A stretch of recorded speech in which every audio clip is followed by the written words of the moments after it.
Good morning, sir. Good morning.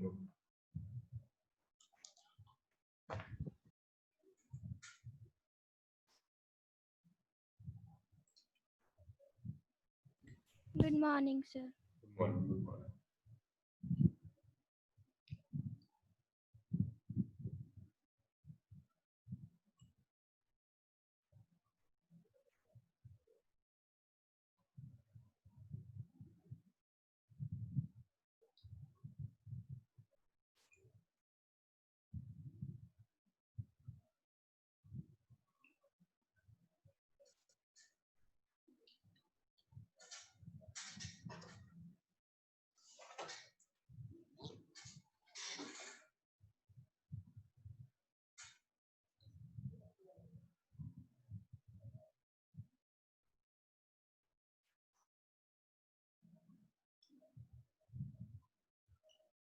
Yes, Acho. Shall we start our class? हाँ जी बच्चों. Yes, sir. तो अब हम ड्यूअल नेचर का सेकंड टॉपिक कर रहे हैं. That is photoelectric effect. Photoelectric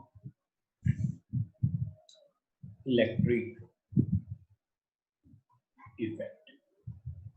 इसका शॉर्ट नेम है PEE.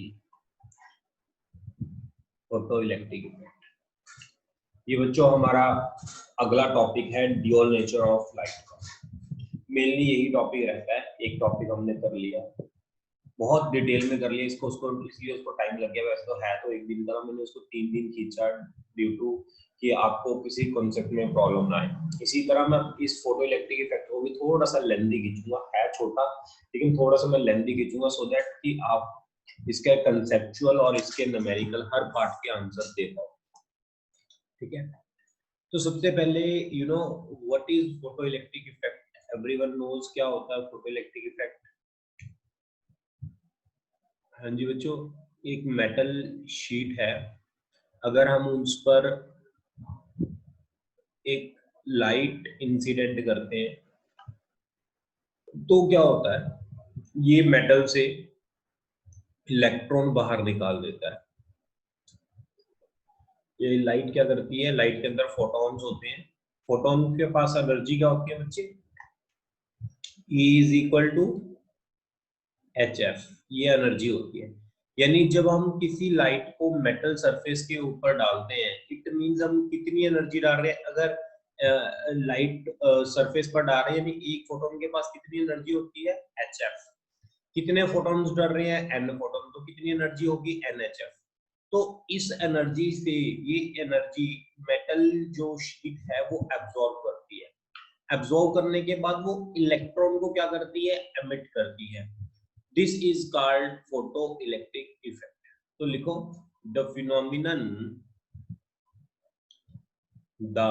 phenomenon of emission of electrons from metal emission of electrons from metal surface is called photoelectric effect.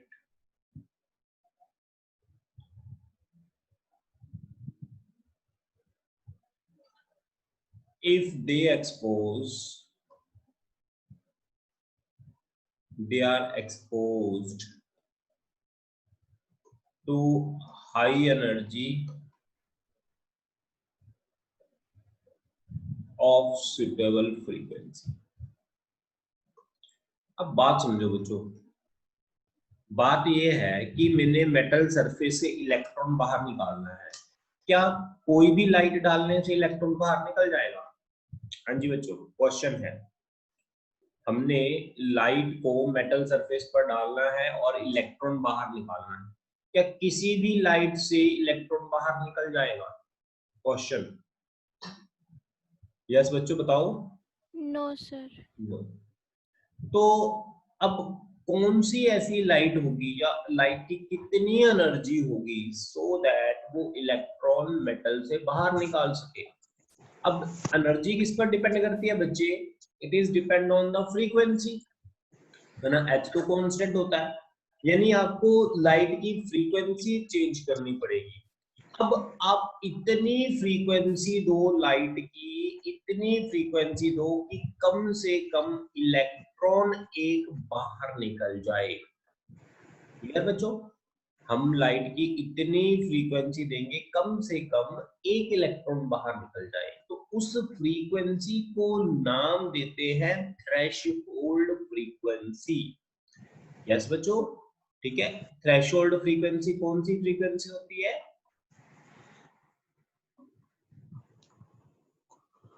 हाँ जी बच्चों, थ्रेशोल्ड फ्रीक्वेंसी कौन सी frequency होती है? Minimum frequency. हाँ, minimum frequency at which electron can eject from surface। Clear?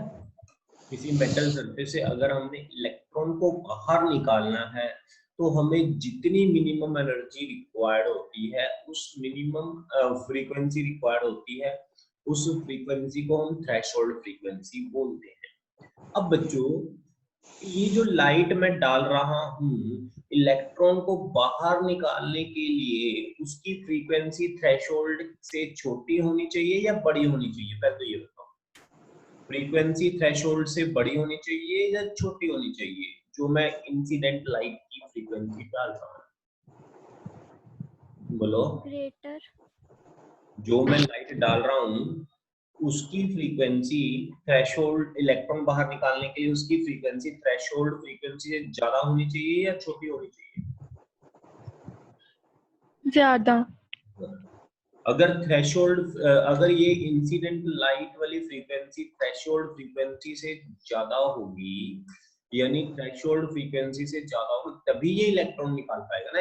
Threshold तो minimum frequency होती है जिस पर इलेक्ट्रॉन बाहर निकल जाए, उससे ज्यादा ही फ्रीक्वेंसी होनी चाहिए, यानी उससे ज्यादा ही एनर्जी होनी चाहिए। यानी फ्रीक्वेंसी हमारी किससे ज्यादा होनी चाहिए? थ्रेशोल्ड से ज्यादा होनी चाहिए या फिर उसके इक्वल होनी चाहिए। अब तुम्हें पता है frequency is inversely proportional to wavelength होता है बच्चे? Yes sir. तो अगर फ्रीक्वेंसी मिनिमम है तो उसी टाइम पर वेवलेंथ क्या होगी बच्चे? Minimum maximum. वेरी, तो वेवलेंथ होगी मैक्सिमम। वेवलेंथ थ्रेशोल्ड से कम होनी चाहिए, इसको बोलते हैं maximum wavelength, maximum threshold wavelength. ठीक है। इसके बाद बच्चों अगर मैं बात करूं वर्क फंक्शन की, वर्क फंक्शन क्या होता है ये आपने मे भी पढ़ा हो। वर्क फंक्शन क्या होता है, किसी को पता है? What is the meaning of work function? Work function का मतलब बच्चे क्या होता है, बताओगे कोई? वर्क फंक्शन का मतलब क्या होता है? हाँ जी बच्चों, एनी स्टूडेंट, वर्क फंक्शन क्या होता है बच्चों? वर्क फंक्शन वो एक मिनिमम एनर्जी होती है जिससे इलेक्ट्रॉन बाहर निकल जाए, वर्क हो जाए, इलेक्ट्रॉन बाहर निकल जाए। वर्क फंक्शन का फॉर्मूला होता है बच्चे H into threshold frequency. Work function का फॉर्मूला क्या होता है बच्चों? H into threshold frequency. इसको आप नोट कर सकते हो, ये work function. Work function is equal to threshold frequency. ये होता है minimum amount of work at which electron can eject from metal surface। तो लिखो वर्क फंक्शन, इसको बोलते हैं work function. Work function is the minimum amount of energy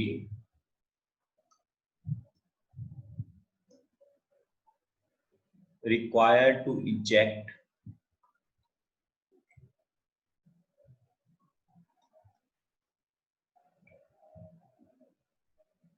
electron from metal surface।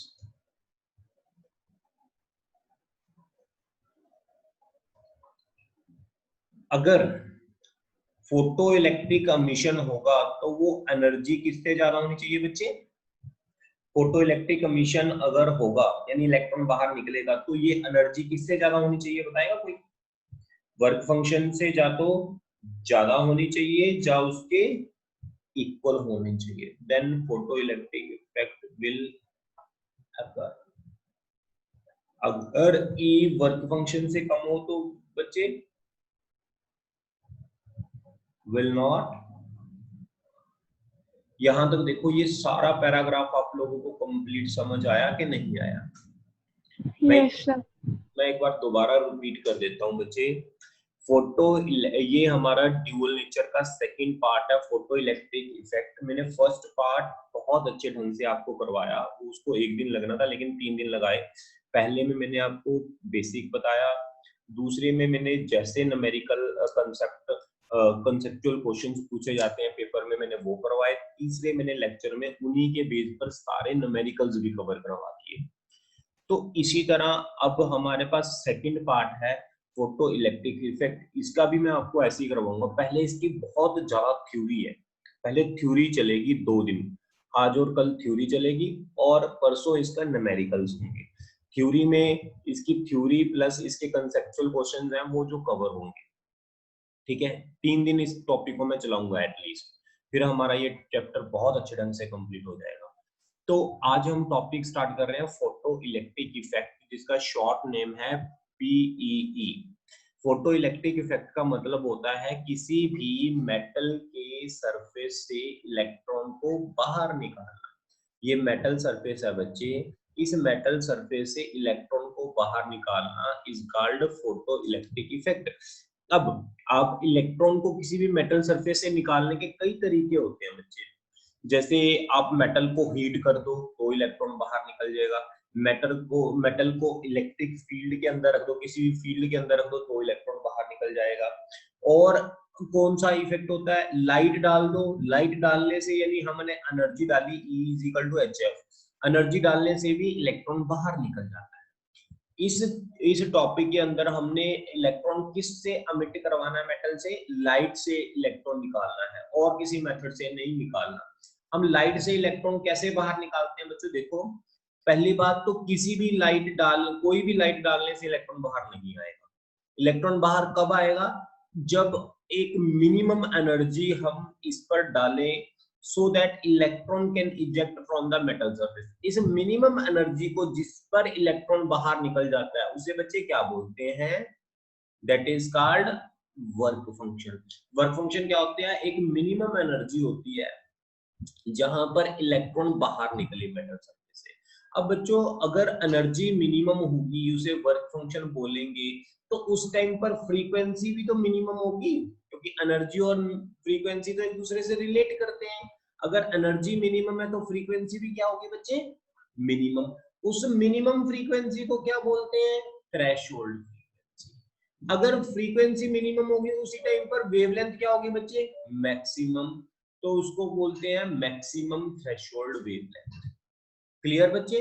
अगर ये energy E energy work function से ज्यादा होगी, वर्क फंक्शन एक मिनिमम एनर्जी होती है इलेक्ट्रॉन को बाहर निकालने के लिए, अगर ये एनर्जी इंसिडेंट वाली एनर्जी वर्क फंक्शन से ज्यादा हुई तो इलेक्ट्रॉन बाहर निकल जाएगा। अगर ये इंसिडेंट वाली एनर्जी वर्क फंक्शन से कम हुई तो इलेक्ट्रॉन बाहर नहीं निकलेगा। यहां तक क्लियर हुआ सभी को? जिन्होंने लेट ज्वाइन किया उनको भी समझ आ गया बच्चों? हाँ जी,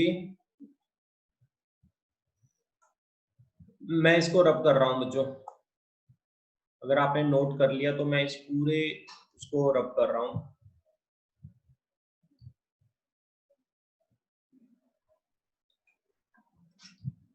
अब बच्चों मैं setup of photo electric effect बता रहा हूं, experimental setup of photo electric effect. अब बच्चों इलेक्ट्रॉन एग्जैक्टली कैसे इजेक्ट किया जाता है उसका हम एक्सपेरिमेंटल सेटअप देखेंगे। एक्सपेरिमेंटल सेटअप के अंदर क्या है समझो, एक ट्यूब है बच्चे, यहाँ ये एक ट्यूब है, इस ट्यूब के अंदर ये एक, आप डायग्राम भी ड्रॉ कर लो साथ साथ।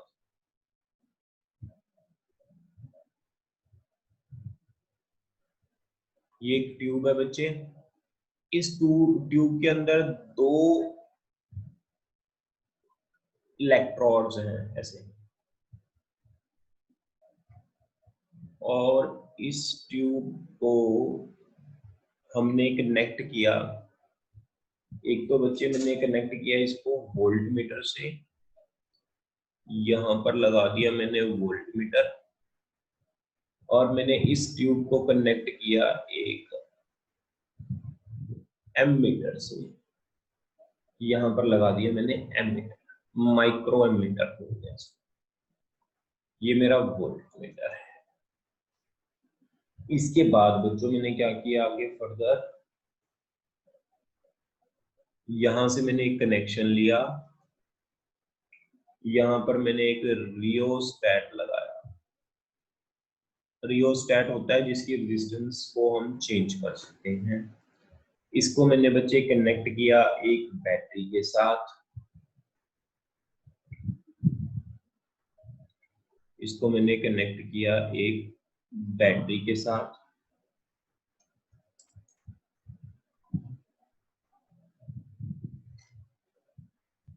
बनाते जाओ डायग्राम साथ साथ। इसको कनेक्ट किया एक बैटरी के साथ, और यहां पर मैंने लगा दी बच्चों कि ये मैंने लगाई हुई है कि, डायग्राम नोट कर लो बच्चों। इन प्लेट्स को नाम देते हैं, इन जो ये प्लेट्स होती हैं इनको नाम देते हैं photo sensitive metal plate, photo sensitive metal plates.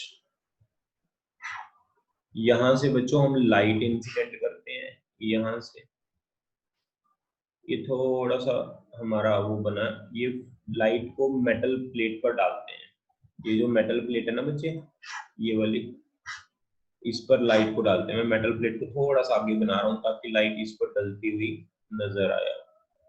ये लाइट को हमने कहाँ डालना है, इस प्लेट के ऊपर डालना होता है ऐसे लाइट, इसको बोलते हैं इंसिडेंट रेडिएशन। अब बच्चों मुझे ये बताओगे, ये इंसिडेंट रेडिएशन की एनर्जी किससे ज्यादा होनी चाहिए ताकि इलेक्ट्रॉन बाहर आ जाए? हाँ जी बच्चों बताओगे। Work function. Oh, very good. Energy should be greater than or equal to work function. ठीक। अब बच्चों समझो क्या होता है यहाँ पर। अब अगर मैंने इस प्लेट को देखना, ध्यान से देखना जो मैं आपको बता रहा हूँ, ये वाली प्लेट को मैंने किसके साथ कनेक्ट किया, आप ये देखो। अगर मैं यहाँ स्विच की क्लोज कर देता हूँ, मैंने इसको किसके साथ कनेक्ट किया बच्चे? बैटरी के नेगेटिव टर्मिनल से। अगर आप इसको बैटरी के नेगेटिव टर्मिनल से कनेक्ट करते हो तो इट मींस इसके पास इलेक्ट्रॉन बहुत ज्यादा है। हाँ जी बच्चों, तो ये इलेक्ट्रॉन छोड़ने लग जाएगा ऐसे, यहां से इलेक्ट्रॉन बाहर निकलेगा बच्चे। अगर ये इलेक्ट्रॉन बाहर निकलेगा तो अब क्या होगा, इसके बाद समझो बच्चों। ये प्लेट का किससे कनेक्टेड है? ये पॉजिटिव टर्मिनल से कनेक्टेड है, ये पॉजिटिव टर्मिनल से कनेक्टेड है और ये नेगेटिव। इसको बच्चे नाम देते हैं कैथोड और इसको नाम देते हैं बच्चे एनोड। अब बच्चे देखो, अगर ये पॉजिटिव से कनेक्टेड है ये वाला, इसको नाम देते हैं एनोड, और ये नेगेटिव से कनेक्टेड है, इसको नाम देते हैं कैथोड। अब मेरी बात सुनो ध्यान से। जब लाइट हम इससे इस पर डालेंगे तो इलेक्ट्रॉन निकल के किसकी तरफ जाएंगे बच्चों? एनोड की तरफ जाएंगे। जब इलेक्ट्रॉन एक इलेक्ट्रोड से निकल के दूसरे इलेक्ट्रोड पर जाते हैं तो सर्किट में बच्चों करंट फ्लो करता है, जो कौन मेजर करता है? एमीटर मेजर करता है। पोटेंशियल को कौन मेजर करता है? Voltmeter measure. This is the experimental setup of photoelectric effect. किसी को कोई डाउट हो तो मुझे आप पूछ सकते हो अभी। यस, किसी स्टूडेंट को कोई डाउट हो तो आप बच्चों पूछ सकते हो अभी। नहीं है तो आगे चलते हैं। हाँ जी बच्चों। No sir. ओके बच्चों, अब मेरी बात सुनो। मैंने आपको क्या कहा? जब लाइट को इलेक्ट्रोड के ऊपर डाला जाता है तो एक इलेक्ट्रोड से इलेक्ट्रॉन निकलते हैं, दूसरे इलेक्ट्रोड की तरफ जाते हैं, तो जिसकी वजह से सर्किट में क्या आता है बच्चों? करंट। जिसकी वजह से सर्किट में करंट आता है। अगर ये जो करंट आ रहा है, ये करंट किसकी वजह से आ रहा है बच्चों? ये लाइट मेटल सरफेस पर डालने से करंट आया। इस करंट का नाम होता है फोटो इलेक्ट्रिक करंट। तो हम लिखेंगे, यहां लिखो, current in a circuit due to flow of electrons is called photoelectric current. Is called photoelectric current. This current in a circuit depend on few factors. अब बच्चों ये जो करंट आया ये कुछ फैक्टर्स पर डिपेंड करता है, ध्यान से समझना कौन कौन से फैक्टर। सबसे पहला फैक्टर है इंटेंसिटी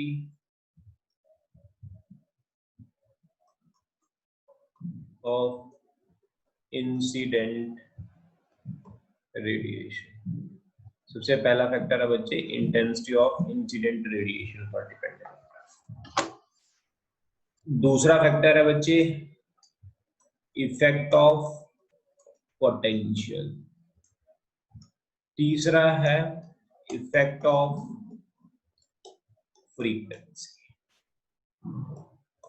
ये तीन फैक्टर हैं जिन पर ये करंट जो सर्किट में आ रहा है उस पर डिपेंड करता है। मैं सबसे पहले फैक्टर की बात करूंगा बच्चे, इंटेंसिटी ऑफ इंसिडेंट रेडिएशन। आपको किसी को याद है कि मैंने इंटेंसिटी का मतलब क्या बताया था? मैंने आपको बताया था, समझाया था इंटेंसिटी का मतलब क्या होता है। किसी बच्चे को याद है इंटेंसिटी का मतलब क्या होता है? इंटेंसिटी बढ़ाने का मतलब क्या होता है? Any student? इंटेंसिटी का मैंने फॉर्मूला भी बताया था, आप कॉपी से पेज को टर्न करके मुझे इंटेंसिटी का फॉर्मूला बता सकते हो, इस चैप्टर में ही बताया था मैंने बच्चों। कोई बच्चा अगर बता सकता है, कॉपी के पेज टर्न करके मुझे बता सकता है?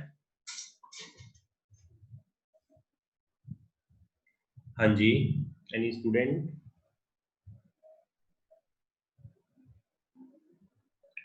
कोई भी नहीं बता पा रहा? इंटेंसिटी का फॉर्मूला था बच्चों n number of photon h f upon area into time. Intensity होती है energy per unit area per unit time. अब बच्चों ये इंटेंसिटी किस पर डिपेंड कर रही है? नंबर ऑफ फोटोन पर, n पर। यानी इंटेंसिटी बढ़ाने का मतलब होता है नंबर ऑफ फोटोन बढ़ाना। अगर बच्चे इंटेंसिटी बढ़ाएंगे तो क्या बढ़ेगा? नंबर ऑफ फोटॉन्स भी बढ़ जाएंगे।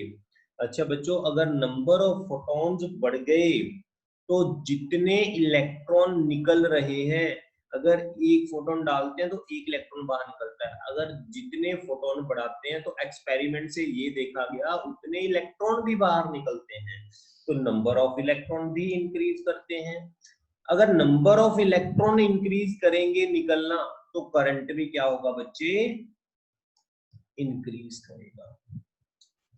तो इसको बोलते हैं बाय इंक्रीजिंग इंटेंसिटी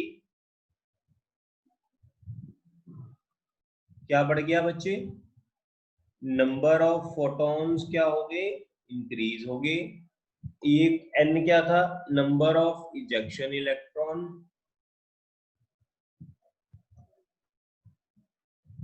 ये I क्या था? Photo electric current. हाँ जी बच्चों, यहां तक देखो, इतना क्लियर है आपको? Yes sir. इंटेंसिटी बढ़ाने से क्या बढ़ता है बच्चों? इंटेंसिटी बढ़ाने से क्या बढ़ता है? Number of photons. Number of photon. Number of photon बढ़ने से क्या बढ़ेगा? यस बच्चों, नंबर ऑफ इजेक्शन इलेक्ट्रॉन। जितने फोटोन बढ़ाओगे उतने इलेक्ट्रॉन ज्यादा निकलेंगे। जितने इलेक्ट्रॉन ज्यादा निकलेंगे उतना करंट क्या आएगा सर्किट में? ज्यादा आएगा। तो लिखो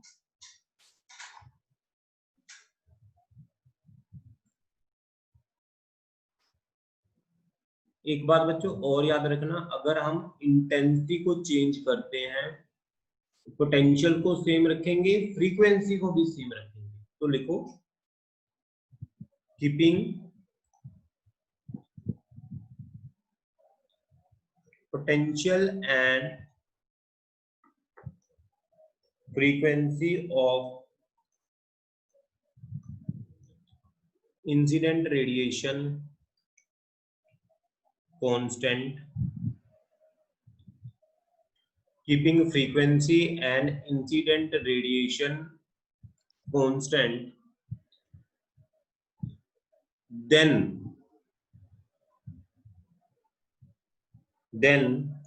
photoelectric current, then photoelectric current increase with the increase in intensity of light.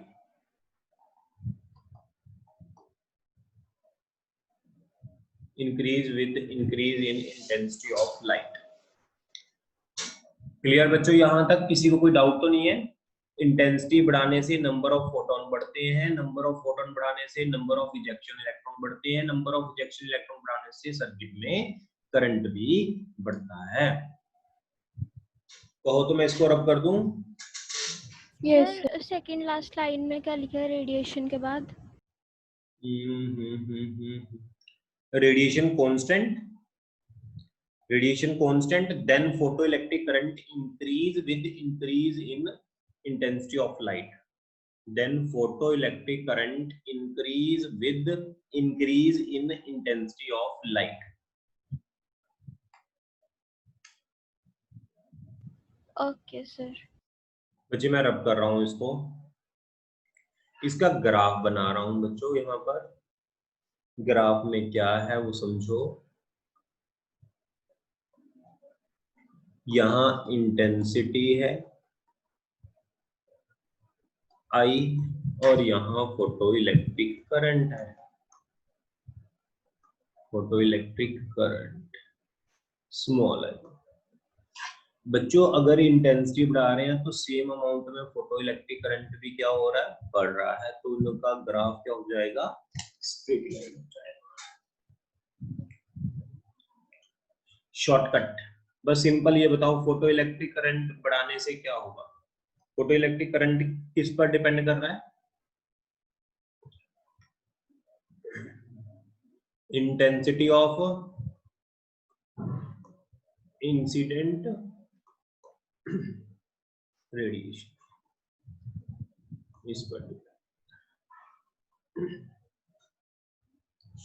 बच्चों क्लियर यहां तक?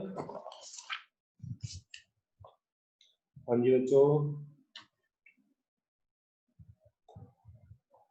दूसरा कर रहे हैं इफेक्ट ऑफ पोटेंशियल। बच्चों इफेक्ट ऑफ पोटेंशियल देखो, मैंने आपको फोटो इलेक्ट्रिक इफेक्ट की डायग्राम बनाई थी। यहाँ पर ट्यूब थी, अगर आपको याद हो, यहाँ पर ट्यूब थी और ये इसको मैंने कनेक्ट किया था ऐसे, ये ऐसे कनेक्टेड था बच्चे। यहाँ वोल्ट मीटर लगा हुआ था। इसके बाद इसको मैंने कनेक्ट किया था, अगर आपको याद हो, ऐसे करके बैटरी के, इसको मैंने कनेक्ट किया था बच्चों बैटरी के नेगेटिव टर्मिनल से, और मैंने इसको कनेक्ट किया था, इसको कनेक्ट किया था बैटरी के पॉजिटिव टर्मिनल से। ये पॉजिटिव टर्मिनल से कनेक्ट था और ये बच्चे बैटरी के नेगेटिव टर्मिनल से था। अब समझना इफेक्ट ऑफ पोटेंशियल क्या होता है, इसको ध्यान से समझना। अगर मैं इनिशियली यहाँ पर की थी, यहाँ पर की ओपन है बच्चों, अभी की ओपन है। अगर अभी की ओपन है तो समझो, अगर अभी की ओपन है तो क्या होगा। हाँ जी, सनलाइट डालेंगे यहाँ, बोलो बच्चों, थोड़ा सा रिस्पॉन्स करना है, ये थोड़ा सा टफ, ध्यान से समझने वाली चीज है। मैं यहाँ सनलाइट डालूंगा बच्चों एक इलेक्ट्रोड पर, तो अभी मैंने बैटरी नहीं लगाई, अभी यहाँ पर मैंने बैटरी नहीं लगाई, स्विच ओपन है, ये दिखाई हुई है ग्रीन वाली स्विच ओपन। अगर मैंने बैटरी नहीं लगाई, लाइट इस पर डाल दी, तो इलेक्ट्रॉन क्या होगा बच्चे, हाँ जी, बाहर निकलेगा और किस तरफ चलेगा, दूसरे इलेक्ट्रोड की तरफ चलेगा। हाँ जी बच्चों, इलेक्ट्रॉन बाहर निकल के क्या होगा, दूसरे इलेक्ट्रोड की तरफ चलेगा कि नहीं चलेगा। Yes sir. अब बच्चों मेरी बात सुनो ध्यान से। अगर मैं कहता हूं यहां पर जब ये लाइट डलती है तो एक टाइम पर 100 इलेक्ट्रॉन निकलते हैं यहां से, लेकिन वो यहां पर पहुंचते हैं ओनली 20 इलेक्ट्रॉन, 80 इलेक्ट्रॉन यहीं पर रह जाते हैं रास्ते में, यहां पर पहुंच नहीं पाते। यानी कहने का मतलब आप ये बताओ, किसी ने ये इतना बड़ा डग है, खड्डा है कोई, यहां से किसी ने जंप करके यहां पर पहुंचना है, यहां पर 10% है, ठीक है, ये 10% है बच्चे यहाँ पर। अब मुझे ये बताओ, ये 10 जो % है, हर एक की कैपेबिलिटी अलग अलग है। कोई तो ये इसको पार कर जाएगा, है ना, 10 में से मान लो 2 पार करके, बाकी क्या हो गए, कोई यहाँ पर गिर गया बच्चे, कोई यहाँ पर गिर गया, कोई यहाँ पर गिर गया, कोई यहीं पर रह गया, कोई यहाँ पर रह गया, कोई यहाँ पर रह गया। क्लियर है कि नहीं, आपको समझ आ रही है मेरी बात। अब बच्चों जो करंट होगा वो कौन से 100 में से कितने इलेक्ट्रॉन की वजह से होगा, जितने इलेक्ट्रॉन दूसरी तरफ पहुंचे हैं उन इलेक्ट्रॉन की वजह से होगा, 20 इलेक्ट्रॉन की वजह से। इसी इलेक्ट्रॉन की वजह से कोई भी करंट यहाँ पर नहीं होगा। क्लियर हो गया बच्चों यहाँ तक? Yes, sir. अब सबसे पहला स्टेप है, मैंने 100 इलेक्ट्रॉन यहाँ से लाइट डाली, 100 इलेक्ट्रॉन मान लिया एक सेकंड में निकल रहे हैं, तो 100 में से 20 ही पहुंच पा रहे हैं, क्योंकि 80 इलेक्ट्रॉन के पास उतनी सफिशिएंट एनर्जी नहीं है कि वो यहाँ पर पहुंच सके। अब हमने क्या किया, हमने बैटरी लगा दी, मैंने बैटरी से इसको नेगेटिव से कनेक्ट कर दिया, इसको मैंने पॉजिटिव से कनेक्ट कर दिया। अब यहाँ पर मैंने एक फोर्स लगा दी, खींचने वाला व्यक्ति लगा दिया यहाँ पर, ये क्या करेगा, इस इलेक्ट्रॉन को अपनी तरफ खींचेगा बच्चे, सभी इलेक्ट्रॉन को अपनी तरफ खींचेगा, ये नेगेटिव पॉजिटिव वाला। अब जब ये अपनी तरफ खींचेगा, अब क्या किया मैंने, जैसे ये पॉजिटिव टर्मिनल लगाया, ये पॉजिटिव टर्मिनल की भी एक पर्टिकुलर वोल्टेज होगी, समझो मेरी बात ध्यान से, ये पॉजिटिव टर्मिनल की भी एक पर्टिकुलर वोल्टेज होगी, जिसके बाद ये इसको खींचने लग जाएगा, उस वोल्टेज को बोलते हैं स्टॉपिंग पोटेंशियल। मैं आगे चल के बताऊंगा आपको, ठीक है। अब क्या होता है, अगर मैं ये वोल्टेज यहाँ पर कनेक्ट कर दूं, उससे क्या होगा, ये इलेक्ट्रॉन जो रास्ते में रह रहे थे वो भी पहुंचना स्टार्ट कर देंगे बच्चों। अब जितना मैं पॉजिटिव ज्यादा इंक्रीज कर रहा हूं, उतनी जल्दी पहुंचना स्टार्ट कर देंगे। अगर मान लो मैंने इसको 5 वोल्ट दिया, इसको 5 वोल्ट मिला, 80 में से 20 इलेक्ट्रॉन और यहाँ पहुंच गए, तो कितने बच गए यहाँ बच्चे, 60 बच गए। मैंने 5 की जगह 10 वोल्ट दिया, हाँ जी, सबसे पहले तो 0 वोल्ट पे कितने जा रहे थे अपने आप, 20 इलेक्ट्रॉन तो अपने आप जा रहे थे, जब तक मैंने बैटरी की पोटेंशियल नहीं दी बच्चों। Yes, sir.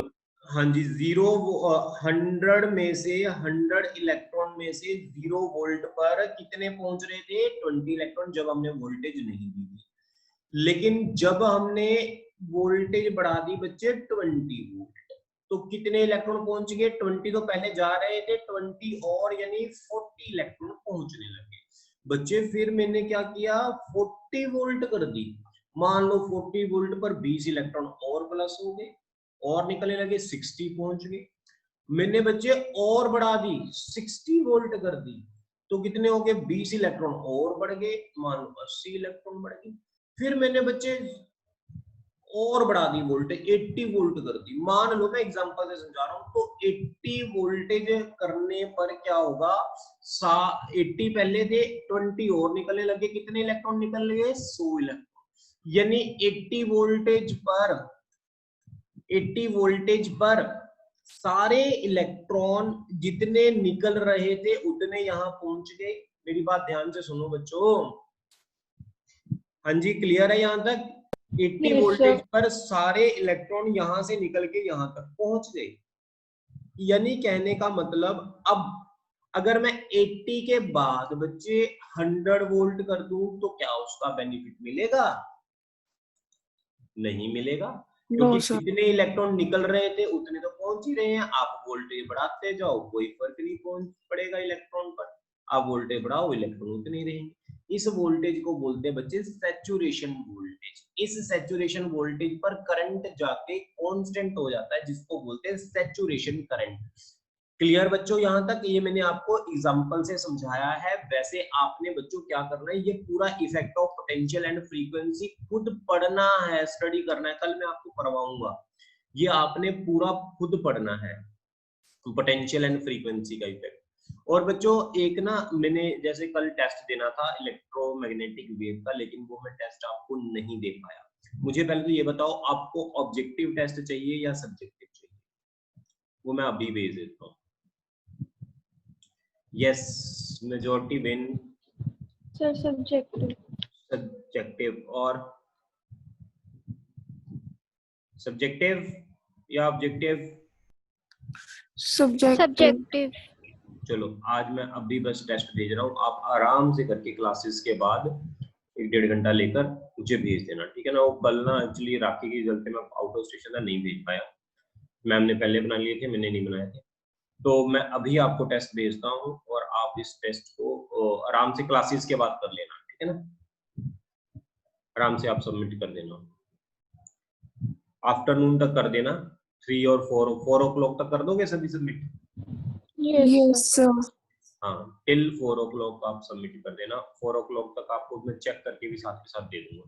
4 o'clock के बाद नहीं फिर मैंने सबमिशन को एक्सेप्ट करनी। ठीक है बच्चों? Okay sir. ओके बच्चों, ओके मैम।